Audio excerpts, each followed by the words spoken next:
Bonjour tout le monde. Alors, dans cette vidéo, on va débunker une vidéo qui se trouve sur YouTube et qui a pour vocation de démontrer que notre Seigneur Jésus-Christ donc n'est pas le Christ, n'est pas le Messie. Ça provient d'une chaîne qui s'intitule Juifs pour la Torah et donc on va l'écouter sans plus tarder.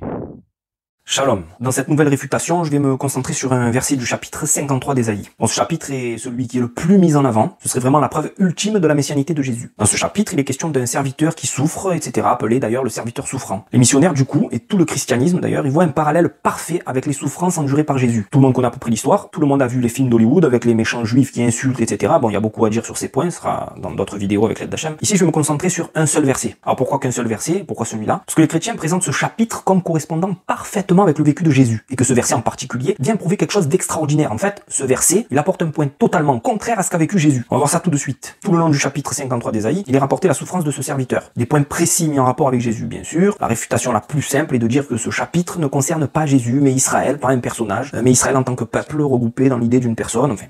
On peut expliquer ça. C'est ça le véritable sens d'Ésaïe 53. Mais cette réfutation apporterait encore des discussions dans tous les sens et qui seraient complètement stériles. Non, mais regarde, là c'est écrit ça, là c'est écrit ça. Bon, déjà parce que j'ai pas pour vocation de convaincre un interlocuteur dans un débat, mais plutôt de donner des preuves que les croyances erronées du christianisme n'ont pas de cohérence pour les gens qui regardent. Tout ça, des gens en particulier des juifs qui croient en la théologie chrétienne. Voilà. Donc je vais pas rapporter des trucs selon nos points de vue, ils vont pas accepter. Pour eux, c'est pas acceptable. C'est important de comprendre que les missionnaires et les gens qui croient au christianisme, en particulier les juifs christianisés, rejettent les textes et les explications juives en bloc. C'est bien de donner les véritables explications, mais ces personnes-là rejettent et ne valident que ce que les évangiles et les épîtres disent. En fait, ils disent même pas le Tanakh. Ils le lisent selon l'angle de vue de Paul, et donc du christianisme. Bref, on en vient au verset en question. Petite précision, il est évident que si un seul des versets qui se trouve dans le chapitre 53 d'Ésaïe tombe à l'eau, tout le reste ne peut plus être pris en compte. On est bien d'accord normalement. Le verset en question, le verset 9. Ésaïe 53, 9. On a mis son sépulcre parmi les méchants, son tombeau avec le riche, quoiqu'il n'eût point commis de violence et qu'il n'eût point de fraude dans sa bouche. J'ai pris intentionnellement la traduction frauduleuse de second. On a dans ce verset deux points précis. Ce qui m'importe, c'est la première partie du verset. On a mis son sépulcre parmi les méchants, son tombeau avec les riches. Alors j'ai vu une vidéo qui parle d'Ésaïe 53 et arrivé à ce verset, la personne le cite en faisant mine que tout est normal et que c'est une prophétie accomplie. On va voir pourquoi et le rapport avec Jésus. Mais avant, je vais donner la véritable traduction parce que second est sympathique, mais sa traduction est typiquement ce qu'est une traduction doctrinale. Alors voilà le verset. Vaïten et Rechaim kivro ve et Ashir bemotav. C'est la première partie du verset, en hébreu bien entendu, puisque c'est en cette langue que c'est écrit. La traduction est comme ça. On a mis sa tombe, Kivro, parmi les méchants, mais il a été avec le riche dans sa mort, Bemotav, dans sa mort. Donc selon la véritable traduction, et non la traduction frauduleuse de second, le fameux serviteur souffrant du chapitre 53 d'Ésaïe doit mourir parmi les riches et être enterré, avoir sa tombe parmi les méchants. Maintenant on va voir le comparatif avec la vie de Jésus, pour celles et ceux qui ne connaissent pas précisément les détails de sa mort et son enterrement. Donc je vais rapporter deux versets qui vont nous l'expliquer. Luc 23, 32. On conduisait en même temps deux malfaiteurs. Ils devaient être mis à mort avec Jésus. Donc première constatation, Jésus a été mis à mort avec deux malfaiteurs.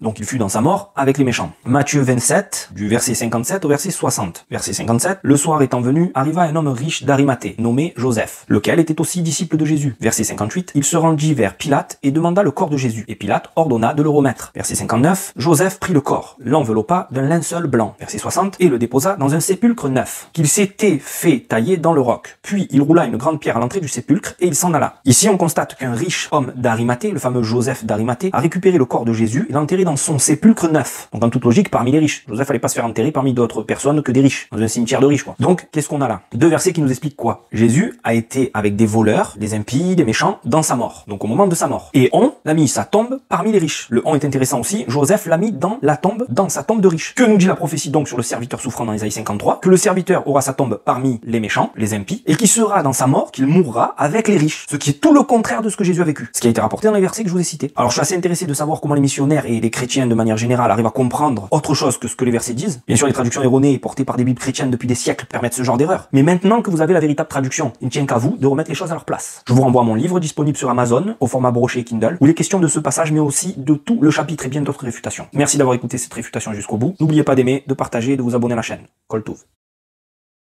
Donc là, ce qu'on va faire, c'est tout simplement qu'on va reprendre chacun de ces arguments et on va les analyser, on va débunker et vous verrez, gloire à Dieu, tout va se retourner contre lui et de manière très très ironique, eh bien en fait, sa vidéo viendra confirmer le Nouveau Testament. Donc c'est parti.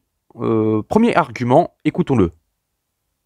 Voilà. Donc je ne vais pas rapporter des trucs selon nos points de vue, ils vont pas accepter. Pour eux, c'est pas acceptable. C'est important de comprendre que les missionnaires et les gens qui croient au christianisme, en particulier les juifs christianisés, rejettent les textes et les explications juives en bloc. C'est bien de donner les véritables explications, mais ces personnes-là rejettent et ne valident que ce que les évangiles et les épîtres disent.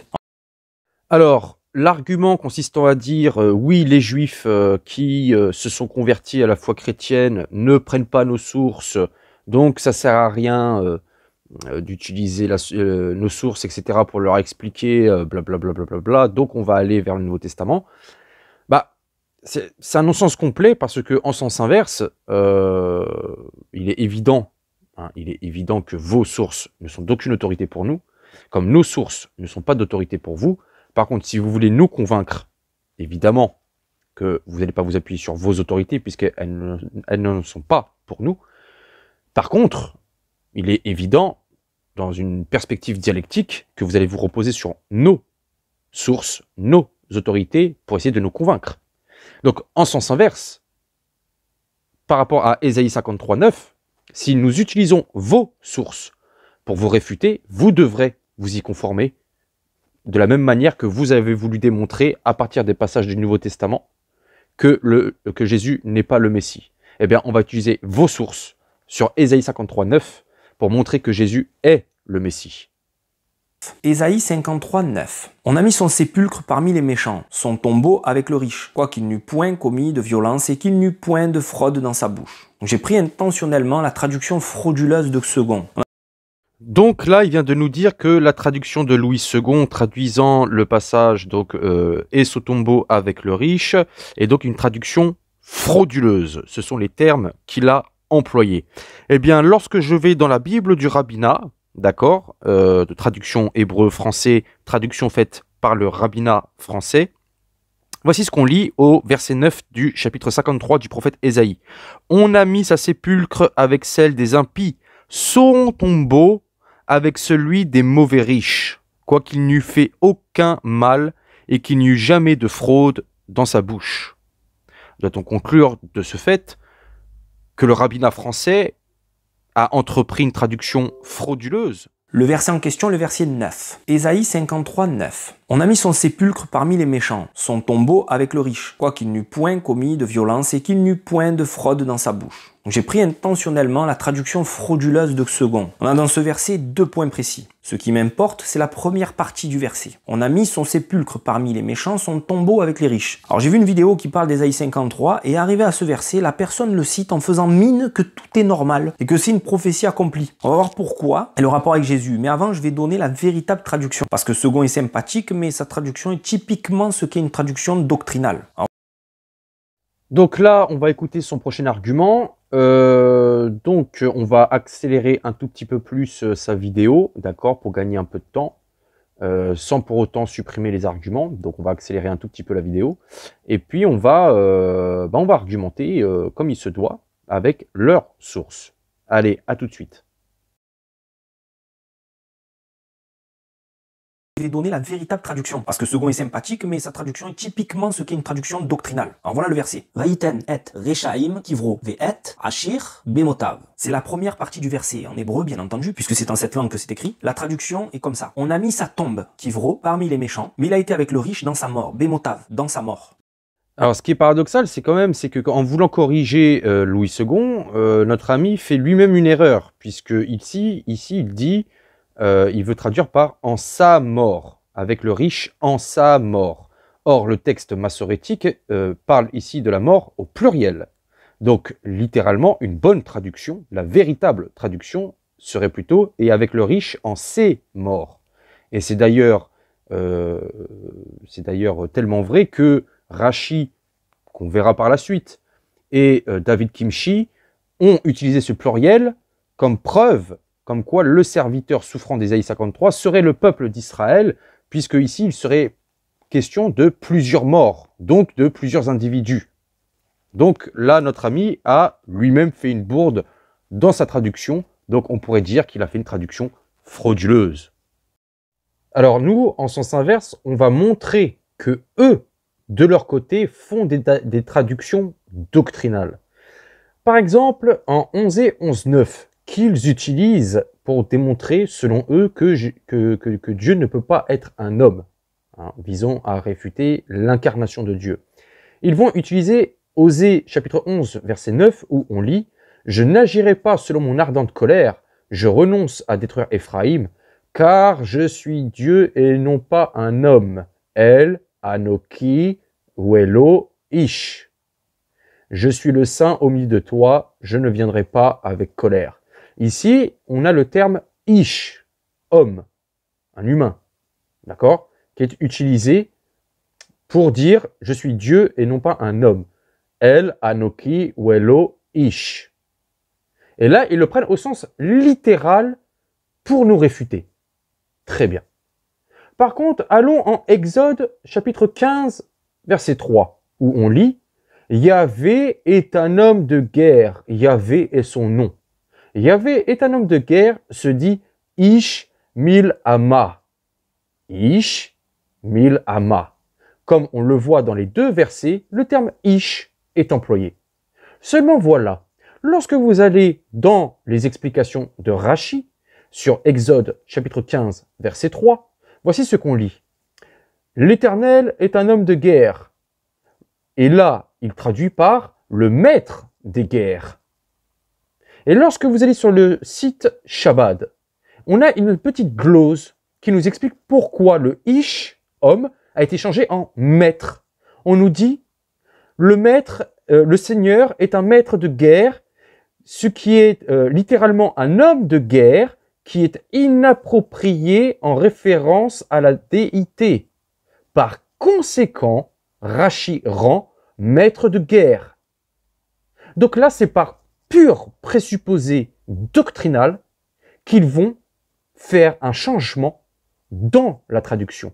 Donc, chers amis, avant de vouloir balayer devant notre porte, faites en sorte de faire le ménage chez vous. Parce que second est sympathique, mais sa traduction est typiquement ce qu'est une traduction doctrinale. Traduction doctrinale. Traduction doctrinale.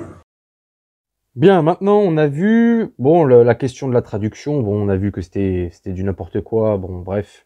Maintenant, on va aller au cœur de son argumentaire, donc on va l'écouter attentivement, et croyez-moi, c'est pas piquer des hannetons. Alors voilà le verset. Vaïten et Rechaim kivro ve et Ashir bemotav. C'est la première partie du verset, en hébreu bien entendu, puisque c'est en cette langue que c'est écrit. La traduction est comme ça. On a mis sa tombe, Kivro, parmi les méchants, mais il a été avec le riche dans sa mort, Bemotav, dans sa mort. Donc selon la véritable traduction, et non la traduction frauduleuse de second, le fameux serviteur souffrant du chapitre 53 d'Ésaïe doit mourir parmi les riches et être enterré, avoir sa tombe parmi les méchants. Maintenant on va voir le comparatif avec la vie de Jésus, pour celles et ceux qui ne connaissent pas précisément les détails de sa mort et son enterrement. Donc je vais rapporter deux versets qui vont nous l'expliquer. Luc 23, 32. On conduisait en même temps deux malfaiteurs qui devaient être mis à mort avec Jésus. Donc première constatation, Jésus a été mis à mort avec deux malfaiteurs. Donc il fut dans sa mort avec les méchants. Matthieu 27, du verset 57 au verset 60. Verset 57, le soir étant venu, arriva un homme riche d'Arimathée, nommé Joseph, lequel était aussi disciple de Jésus. Verset 58, il se rendit vers Pilate et demanda le corps de Jésus. Et Pilate ordonna de le remettre. Verset 59, Joseph prit le corps, l'enveloppa d'un linceul blanc. Verset 60, et le déposa dans un sépulcre neuf, qu'il s'était fait tailler dans le roc. Puis il roula une grande pierre à l'entrée du sépulcre et il s'en alla. Ici, on constate qu'un riche homme d'Arimathée, le fameux Joseph d'Arimathée, a récupéré le corps de Jésus et l'a enterré dans son sépulcre neuf. Donc en toute logique, parmi les riches. Joseph allait pas se faire enterrer parmi d'autres personnes que des riches, dans un cimetière de riches, quoi. Donc, qu'est-ce qu'on a là? Deux versets qui nous expliquent quoi? Jésus a été avec des voleurs, des impies, des méchants, dans sa mort. Donc au moment de sa mort. Et on l'a mis sa tombe parmi les riches. Le on est intéressant aussi. Joseph l'a mis dans la tombe, dans sa tombe de riche. Que nous dit la prophétie donc sur le serviteur souffrant dans Ésaïe 53? Que le serviteur aura sa tombe parmi les méchants, les impies, et qui sera dans sa mort, qu'il mourra avec les riches. Ce qui est tout le contraire de ce que Jésus a vécu. Ce qui a été rapporté dans les versets que je vous ai cités. Alors je suis assez intéressé de savoir comment les missionnaires et les chrétiens de manière générale arrivent à comprendre autre chose que ce que les versets disent. Bien sûr, les traductions erronées portées par des bibles chrétiennes depuis des siècles permettent ce genre d'erreur. Mais maintenant que vous avez la véritable traduction, il ne tient qu'à vous de remettre les choses à leur place. Je vous renvoie à mon livre disponible sur Amazon au format broché Kindle, où il est question de ce passage, mais aussi de tout le chapitre et bien d'autres réfutations. Merci d'avoir écouté cette réfutation jusqu'au bout. N'oubliez pas d'aimer, de partager et de vous abonner à la chaîne. Kol Tuv. Alors notre ami ne se rend même pas compte de ce qu'il lit. Le texte du prophète Ésaïe dit que le serviteur sera avec le riche dans sa mort, ou ses morts. Cela n'a aucune importance, comme on le verra. Notre ami n'a pas fait attention à l'emploi du préfixe « bi », « dans ». Pourtant, il aurait dû relever cela, lui qui apparemment demande à retourner au texte hébreu. On va retrouver cette expression sous forme verbale ailleurs. En 1 Roi 13, 31, nous avons « bimoti ». C'est sous forme verbale, et cette dernière signifie littéralement « je serai dans ma mort », puisque nous avons « bi », « dans » et « ti », « ma ». Donc je serai dans ma mort. Notons par ailleurs que 1 Roi 13, 31 parle d'un état pas encore arrivé. Mais dans les deux cas, cela ramène exactement à la même réalité, dans la mort. Alors je propose qu'on regarde les sources talmudiques afin qu'on puisse apprécier la valeur de cet assemblage avec le préfixe « bi ». Regardons le Talmud de Jérusalem dans 2 traités. Vous verrez dans quel sens est pris la préposition « bi », « dans ». Au traité Nédarim, chapitre 9, nous lisons une halakha parlant de l'héritage des enfants lorsqu'un parent avait juré que justement ses enfants ne jouiraient pas de ses biens de son vivant et ou de sa mort. Comme on le voit avec le texte, lorsque le parent jure, il emploie « bimoti », je serai dans la mort, exactement comme en 1 Roi 13, 31. Et comment cela fut-il traduit ? Après ma mort. La préposition « bi » indique l'état dans lequel sera le sujet, être dans la mort. Il ne sera pas en train de mourir, il sera dans la mort. L'expression, en outre, est en contraste avec le fait d'être encore en vie. Et la halakha confirme cela en disant que, en effet, s'il est mort après avoir dit cela, les enfants n'héritent pas, ou alors les enfants donnent l'héritage à leurs propres enfants, par exemple. Au traité Baba Kama, chapitre 9, pareil, Talmud de Jérusalem, même halakha, et c'est encore l'expression bémoti qui est employée, et là encore c'est limpide. Bémoti est en contraste avec le fait d'être encore vivant. Donc, dans la mort, ça veut dire tout simplement être mort, après être mort. On n'est plus vivant. Donc le Christ a bel et bien réalisé la prophétie de Ésaïe 53, 9, puisqu'il est avec le riche une fois mort. Mais alors, il a raison de dire que Jésus a réalisé l'inverse de la prophétie, puisque le Christ, étant mort, fut mis dans un sépulcre d'un riche, donc une tombe parmi les riches. Une minute. On n'a pas parlé du premier fragment du verset, à savoir, on mit son sépulcre parmi les méchants. C'est comme ça que notre ami nous donne le verset. La vérité, c'est qu'il suit une traduction frauduleuse. En effet, regardons de plus près le verset. Il est dit « Vaïten et Rechaim Kibro ». La véritable traduction de « Vaïten » n'est pas « on mit », mais « il donna ». Prenons 3 exemples. Genèse 29, 24, je cite « Et Laban donna, Vaïten » pour servante à Léa, sa fille, Zilpa, sa servante. Vayiten Lavan la et Zilpa shifhato, Leleah vito shifha. Genèse 29, 29. Et Laban donna Vaïten pour servante à Rachel, sa fille, Bila, sa servante. Vayiten Lavan le Rachel vito et Bilha shifhato la le shifha. Et livre des Nombres, chapitre 32, verset 40. Moïse donna, Vaïten, Galad à Makir, fils de Manassé, qui s'y établit. Vayiten Moshe et Gilad le Machir ben Menashe, Vayeshev ba. Cela signifie que le verset doit être lu comme suit. Il donna son sépulcre aux méchants et aux riches en sa mort. Et là, cette traduction change toute la donne. Puisque là, le texte dit « Il donna son sépulcre aux méchants ». Et là, c'est plus les versets que notre ami a revendiqués, mais bien d'autres. Exemple, Saint Luc, chapitre 18, versets 31 à 33. Jésus prit les 12 auprès de lui et leur dit « Voici, nous montons à Jérusalem, et tout ce qui a été écrit par les prophètes au sujet du Fils de l'homme s'accomplira. Car il sera livré aux païens. On se moquera de lui, on l'outragera, on crachera sur lui, et après l'avoir battu de verge, on le fera mourir, et le troisième jour, il ressuscitera. Matthieu, chapitre 16, verset 21. Dès lors, Jésus commença à faire connaître à ses disciples qu'il fallait qu'il allât à Jérusalem, qu'il souffrit beaucoup de la part des anciens, des principaux sacrificateurs et des scribes, qu'il fut mis à mort et qu'il ressuscita le troisième jour. Ou alors encore, Matthieu chapitre 20, versets 18 à 19.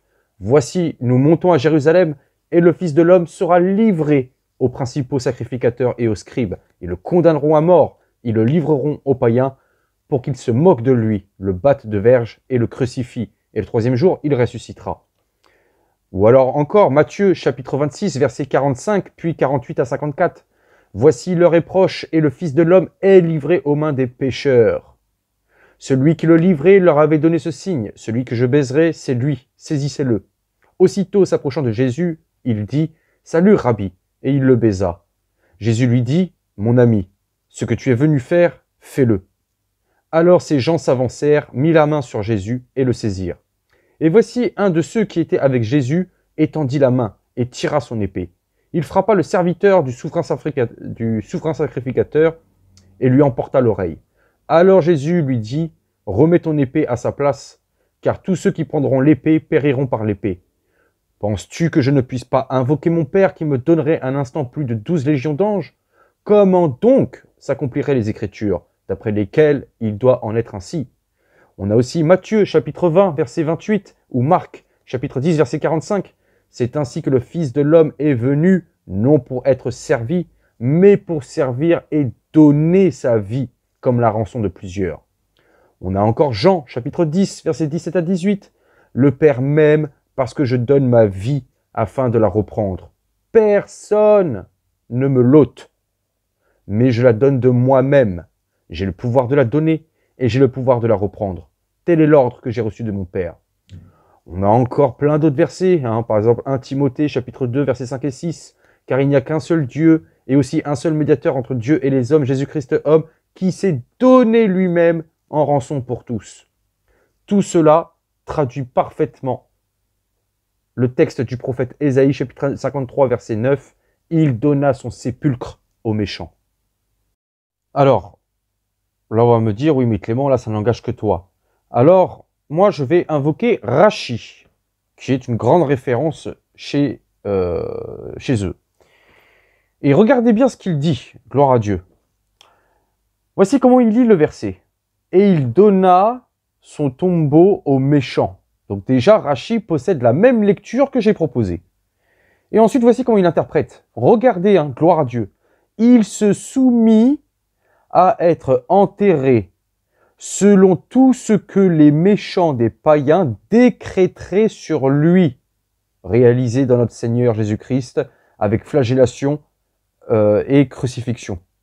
Car il le pénaliserait avec la mort et l'inhumation des ânes dans les intestins des chiens, c'est-à-dire en gros une mort humiliante.